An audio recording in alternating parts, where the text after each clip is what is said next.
US-ലെ Missouri എന്ന് പറയുന്ന സംസ്ഥാനത്തിലെ ഒരു ഇടവകയിൽ ഏതാനും ആഴ്ചകൾ ഞാനുണ്ടായിരുന്നു. മിസോറി എന്ന് പറയുന്ന ഈ സംസ്ഥാനം നമുക്കറിയാം, അതായത് കേരളത്തിലെ പോലെ തന്നെ കുന്നുകളും താഴ്വാരങ്ങളും ധാരാളം മരങ്ങളൊക്കെയുള്ള ഒരു സംസ്ഥാനമാണ്. എനിക്ക് വലിയ താല്പര്യം തോന്നി ആ പ്രദേശത്തോടൊക്കെ. കാരണം കേരളത്തിലെ ഒരു ഫീലിംഗ് അനുഭവിച്ചറിയുവാനായിട്ട് സാധിക്കുന്നുണ്ട്. പ്രിയപ്പെട്ടവരെ, ഈ പാരീഷിൽ നിന്നും ഒരു വീട്ടിൽ ചെല്ലുമ്പോഴുണ്ടായ ഒരു സാഹചര്യം നിങ്ങളുമായി പങ്കുവയ്ക്കുവാനായിട്ട് ആഗ്രഹിക്കുകയാണ്. ഏകദേശം 1.5 മണിക്കൂർ യാത്ര ചെയ്ത് ഒരു വനം പോലെയുള്ള ഒരു സ്ഥലത്ത് എത്തുകയാണ്. ആ വനത്തിന് നടുവിലായിട്ട് ഒരു ചെറിയൊരു വീടുണ്ട്. ആ വീട്ടിലേക്ക് കയറി ചെന്നു.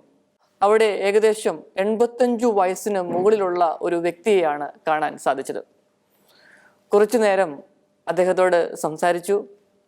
അദ്ദേഹത്തിൻ്റെ സന്തോഷങ്ങളും അദ്ദേഹത്തിൻ്റെ വീരഗാഥകളുമെല്ലാം അദ്ദേഹം പങ്കുവയ്ക്കുകയുണ്ടായി. കാരണം റിട്ടയർ ആയിട്ടുള്ള ഒരു സോളിൻറ്റിയർ ആയിരുന്നു അദ്ദേഹം.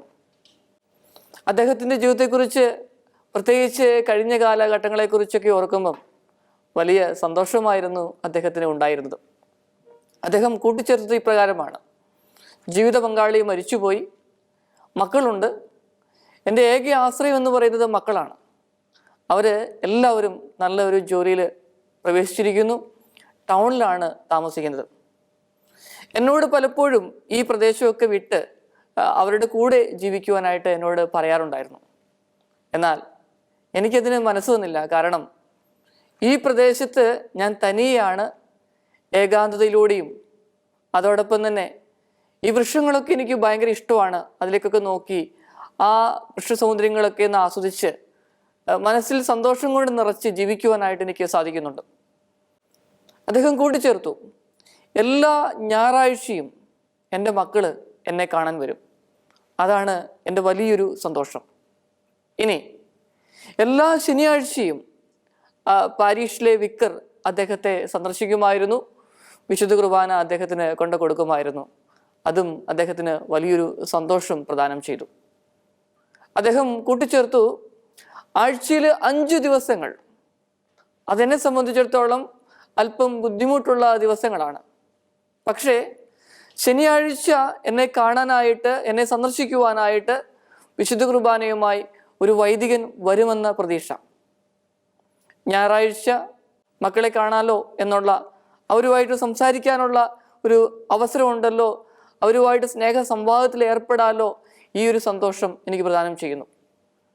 ബാക്കി 5 ദിവസങ്ങളിലും ഏകാന്തതയിലൂടെ, ഒരുപക്ഷെ നിസ്സംഗതയിലൂടെ കടന്നു പോകുമ്പം ശനിയും ഞായറാഴ്ചയുമൊക്കെ എനിക്ക് വലിയ പ്രതീക്ഷയാണ് നൽകുന്നത്. പ്രിയപ്പെട്ടവരെ, നമ്മുടെയൊക്കെ ജീവിതങ്ങളിൽ എല്ലാം തികഞ്ഞിട്ട് നമുക്കൊന്ന് പൊട്ടിച്ചിരിക്കാനോ സന്തോഷിക്കാനോ സാധിക്കുകയില്ല. സന്തോഷം എന്ന് പറയുന്നത് നാം തന്നെ കണ്ടെത്തേണ്ട ഒരു കാര്യമാണ്. ജീവിത യാഥാർത്ഥ്യങ്ങളെ അംഗീകരിച്ചുകൊണ്ട് നമുക്കുള്ളതെല്ലാം അംഗീകരിക്കുക. നമ്മുടെ ഷേപ്പ്, വലുപ്പം, ആകാര ഭംഗി എല്ലാം നമ്മൾ അംഗീകരിക്കണം. എങ്കിൽ മാത്രമേ അപകർഷതാ ബോധമില്ലാതെ ജീവിക്കുവാനായിട്ട് സാധിക്കുകയുള്ളൂ.